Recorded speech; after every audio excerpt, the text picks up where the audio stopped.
अतिथी देवो भव असं वाक्य भारताच्या कणाकणात व्याप्त आहे.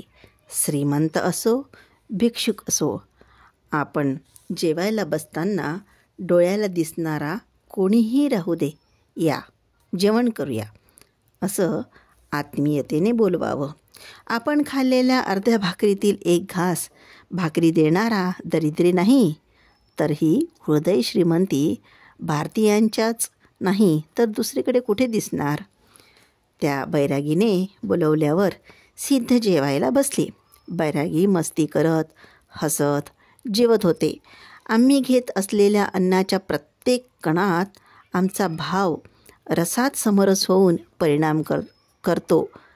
नको केलेला असलेला विचार केला तर मनाची शांती नाश करण्यापेक्षा शांतीरसात प्रत्येक घास चावून चावून खाणं ही कला या बैराग्याला सांगावी असा विचार करून सिद्ध म्हणाले, अतिथीप्रिय बैरागी, एक प्रश्न विचारू का? बैराग्याची मस्ती हसणं थांबलं.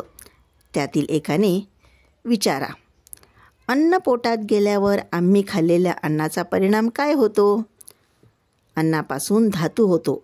पुढे ते काय होते आम्हाला माहीत नाही.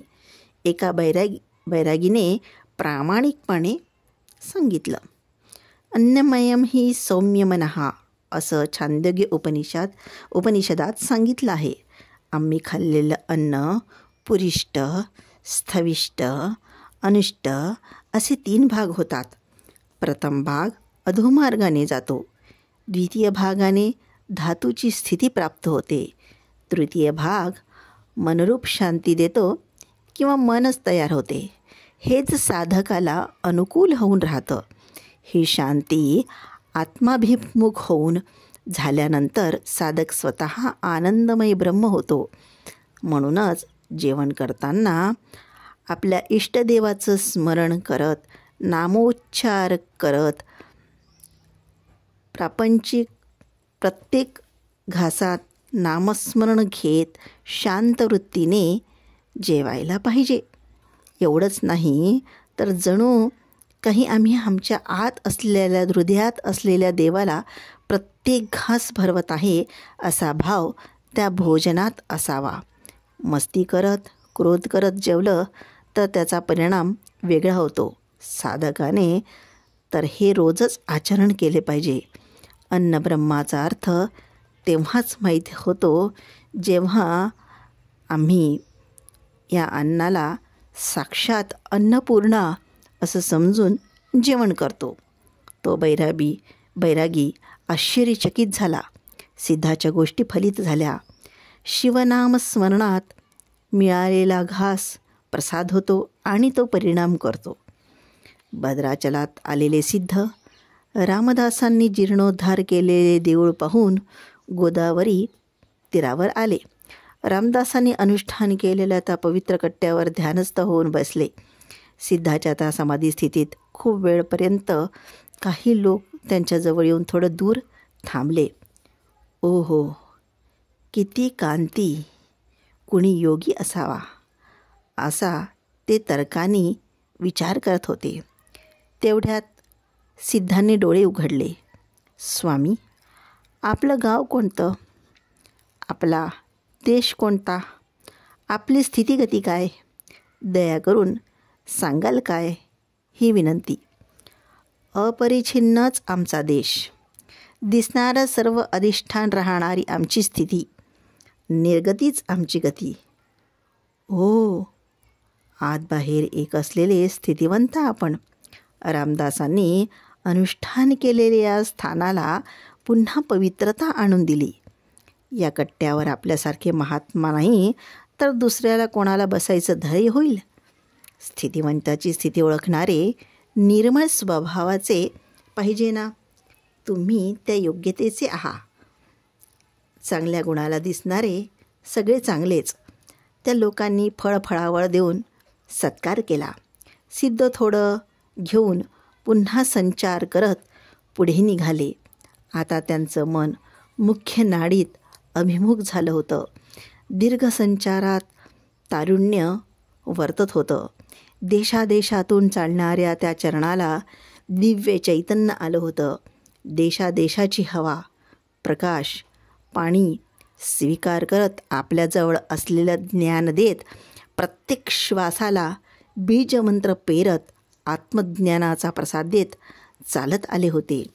विश्वभर हात पसरून 100 प्रदेश, हवा, उजेड, पाणी, क्षार स्वीकार करत समस्त लोकांचं सारच आपण होऊन, विश्वव्यापी होऊन, विश्वतोमुख होऊन, विश्वहृदयी होऊन, विश्वप्राण होऊन, विश्वकुटुंबी होऊन, समष्टी वेष्टी मध्ये एकत्व पाहणारे विश्व तो चक्षु होऊन, आत्मवस्तूची श्रेष्ठता लोकांच्या डोळ्यात भरत लोकव्यवहारी झाले तरी निर्विकारी होऊन चालले.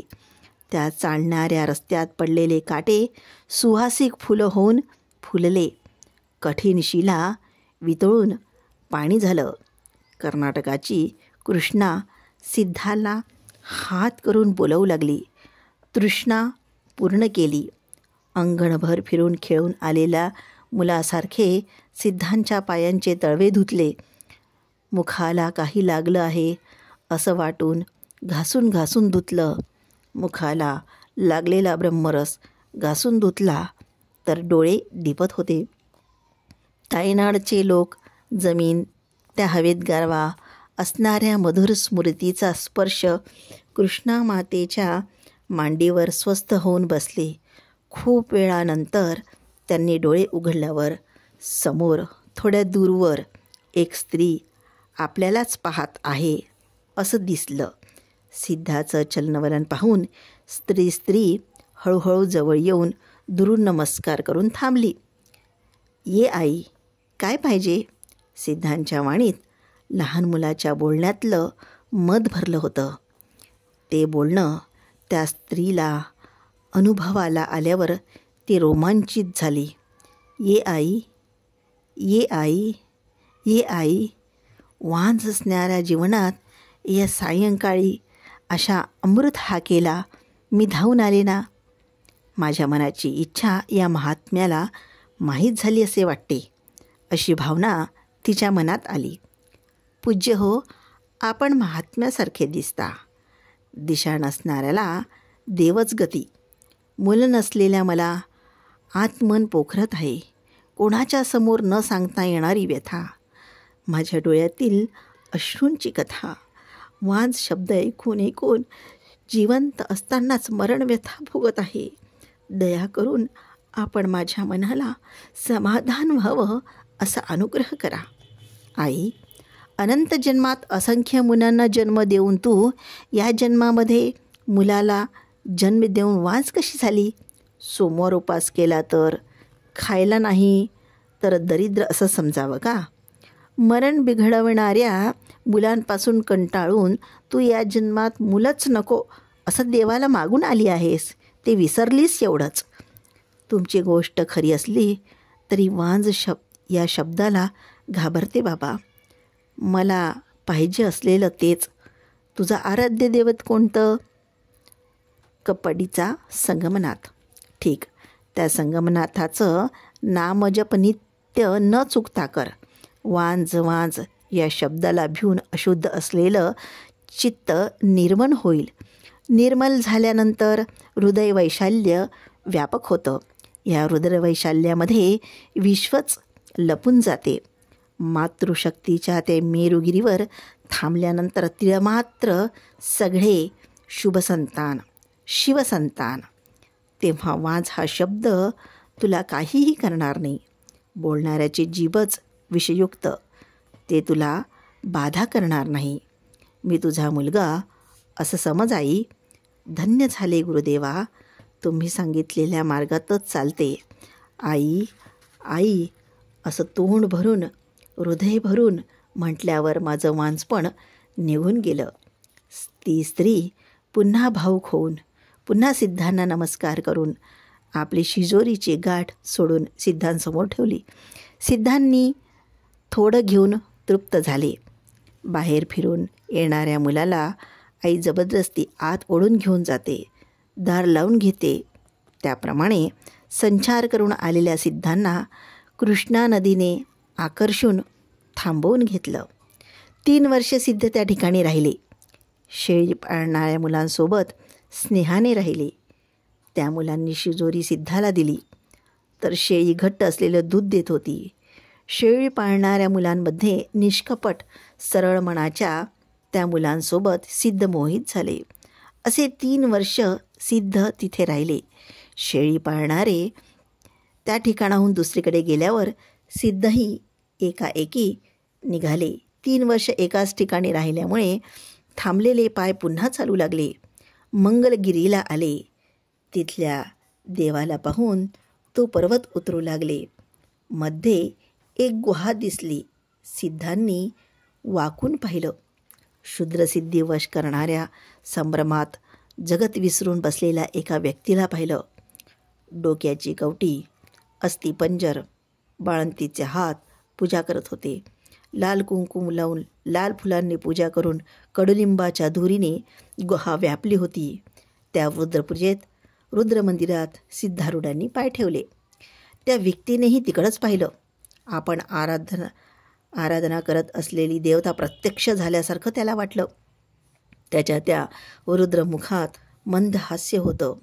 सिद्ध न बोलवता जाऊन बसले. गुहेत सगळीकडे पाहून कुकुटनाथ कल्प, पर्वतकल्पात राहणारे मूलिकादी रसाने स्तंभन, वशीकरण, पादुके, घटिकादी सिद्धिवश होतात असं ऐकलं होतं. अल्पवेळेपुरता मात्र पूर्ण सिद्धी होत नाही. हे सर्व कशासाठी? इहलोक सुखासाठी. स्वामी, आपल्याला हे सगळं माहीत आहे असं वाटतं. दया करून पुढचा मार्ग मला दाखवतो. माझ्या जवळ अखंड नित्य परिपूर्ण सुख वशीकरण करण्याची विद्या आहे. तुझ्याकडून कवडी पैसाही न घेता तुला धाराकार देतो. तू अल्पसुखासाठी इतकं कठीण साधन करतोस, पण माझं तसं नाही. साधन परिश्रम अल्प, सुख अधिक, ब्रह्मांड व्यापी. सांगा स्वामी, माझ्या गुरूंनी मला सांगितलंच नाही. साधने दोन्हींबद्दल जी विधायक अथवा रचनात्मक साधनेने सिद्धी प्राप्त करतं ते नित्य सुख प्राप्त करून अमृत स्वरूप होतात. ते महात्मा, साधू, संत जी निषेधात्मक, नकारात्मक, विध्वंसक साधनाने शुद्ध सिद्धी मिळवून क्षणिक सुखात रममाण होतात, ते अधमाधम. भगवंत कृपेने दिलेली ही प्रसादकाया आपले संस्कार बांधून नाही म्हटले तरी ओढत घेऊन जाऊन, रवरव नरकात घेऊन जाऊन खराब करणारे दुरात्मा अशी शुद्ध विद्या बोध करणारा निषेध गुरु, तो साक्षात यमकिंकर. ठीक, तुला महात्मा होण्याची इच्छा की दुरात्मा होण्याची इच्छा? बरं, तुझं नाव काय? सोमशर्मा आहे. स्वामी, कुणाला दुरात्मा होण्याची इच्छा राहते सांगा? परिसर मालिन्य, दुष्टांचा संग, निषेध गुरु उपदेश यांच्या संपर्कात दुरात्मा व्हावं लागतं. स्वामी सांगा, हे सर्व मला का सांगत आहात? मी करत असलेली साधना विध्वंसक आहे का? नकारात्मक आहे का? लवकर सांगा. ते निषेधात्मक म्हणण्यात तिळमात्रही शंका नाही. तुझ्यात सात्विक अंश आहे, पण तामसी साधनेत तू प्रवृत्त झाला आहेस. अरे रे, माझ्या गुरूने किती नीच कामात लावलं मला. महात्मा हो, यापासून मला परिहार नाही का? प्रायश्चित्त नाही का? हेच बाबा, त्यासाठीच मी आलो आहे. माझ्यावर तुझा विश्वास आहे? आहे स्वामी, आहे. या मंगलगिरीच्या वरून उडी मार म्हटलं तरी त्यालाही मी तयार होणार. ठीक, असं आहे तर पहिल्या सर्व कवट्या, हे अस्थिपंजर सर्व काढून घेऊन कोणाच्या हाताला न लागता नदीत सोडून ये. सोमशर्मा काहीही न बोलता पटकन उठून सर्व उचलून बांधून बाहेर गेला. त्याच्या मुखावर पश्चाताप प्रतिबिंबित झाला. थोड्या वेळात तो परत आला. ती गुहा पूर्ण स्वच्छ केली. ते स्थान पाण्याने शुद्ध करून आपणही स्नान करून सिद्धांना दंडवत प्रणाम करून हात जोडून समोर बसला. न सांगताच हे सर्व केलं. त्याचं हे सर्व काम पाहून सिद्धांचं अंतःकरण फुलासारखं उमललं.